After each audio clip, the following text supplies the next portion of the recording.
লেখা আছে, তাহলে আপনি হচ্ছে 950 টাকা পাবেন। এটা দুইটা প্রবলেম আছে, সেটা হচ্ছে এক হচ্ছে মূল্যস্ফীতির তুলনায়, যেটা কমিশন প্রস্তাব করছে, যেটা আমি সমর্থন করি। মূল্যস্ফীতির তুলনায় এটা আসলে অন্যায্য, কারণ 2014 সালে 950 টাকা আর এখনকার 950 টাকা অর্ধেকে নেমে গেছে টাকা। ওই সময়ের 100 টাকা এখন 50 টাকা।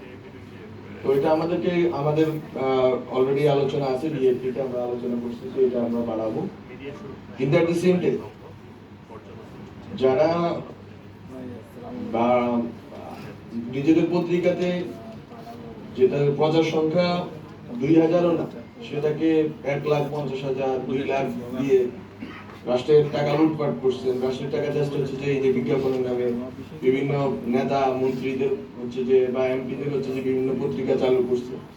আমরা মনে করি যে খুব শীঘ্রই আমরা একটা এই গত 15 বছরের মিডিয়া সিচুয়েশন নিয়ে আমরা চেষ্টা করবো যে একটা এক্সপ্যান্ডিং করার জন্য। এটা আমাদের একটা উদ্যোগ আছে, যেটা মন্ত্রণালয় থেকে হইতে পারে।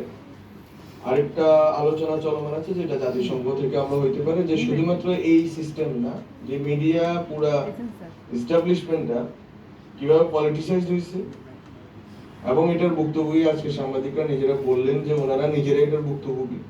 ফলত আমি মনে করি যে ওখানে আমাদের এই গত 15 বছরে একটা এক্সপ্যান্ডিং দরকার আছে।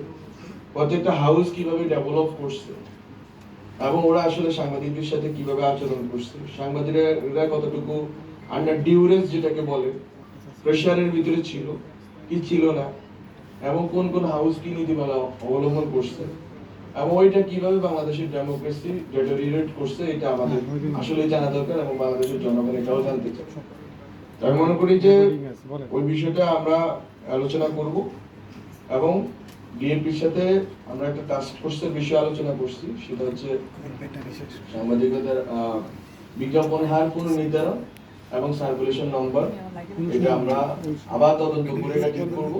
সার্কুলেশনের নাম্বার ঠিক করার জন্য বিভিন্ন রকম প্রক্রিয়া আছে। সে প্রক্রিয়ার ভিতরে একটা প্রস্তাব করা হয়েছে যে কুপন বিক্রি কত হয় একটা পত্রিকা, ওইটার দিয়ে কুপন নিয়ে মানে আলোচনা করার জন্য বা ওইটা দিয়ে বোঝার জন্য। এটা আসলে এইভাবে সম্ভব না। আর সবচেয়ে আরো সফিস্টিকেটেড উপায় হচ্ছে যে রাজস্ব দেয় কি। এখন আপনারা শুনলে অবাক হবেন, আমাদের খুব বাংলাদেশের একজন বড় সম্পাদক, বড় হাউসের সম্পাদক বলছে আমরা 1-2টা হাউস বাদে আর কেউ ট্যাক্স দেয়। তো আপনারা যেটা বলেন যে সাংবাদিকদের সুরক্ষা অধিকার থেকে শুরু করে আরো 10টা বিষয়, আমি এটা সবার পক্ষে। আমি নিজে এক সময় সাংবাদিকতা করতে চেষ্টা করতে পারি না, সেটা আলাদা বিষয়। হ্যাঁ, আমাকে 13,000 টাকা অফার করছিল এক মাসে বাংলাদেশের যে কোনো একটা টিভি চ্যানেলে।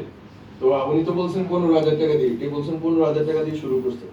আমি 13,000 টাকা 6 দিন 2 দিন নাইট, মানে গ্যারান্টি 2 দিন নাইট হচ্ছে 6টা থেকে আপনার হচ্ছে যে 2টা পর্যন্ত 8 ঘন্টা যাবে, আর অন্য দিন হচ্ছে যে ধরেন 11টা থেকে 8 ঘন্টা।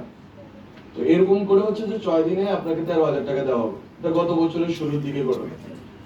তো এখনো ওইভাবে হয়তো বাংলাদেশের ইকোনমি অত বেশি চেঞ্জ হয় না। তো 13,000 টাকা দিয়ে একটা মানে মাস্টার্স এর স্টুডেন্ট বলেন বা গ্রাজুয়েট করে ফেলছে, যে গ্রাজুয়েশন যা শেষ, সে আসলে কি করবে, নিজে কি খাবে আর ফ্যামিলিকে কি বানাবে। তো এই বাস্তবতা আছে। আমি এগুলো সবই সংবেদনশীলতার সাথে দেখতে চাই, আমরা সরকার সংবেদনশীলতার সাথে দেখতে চাই, এবং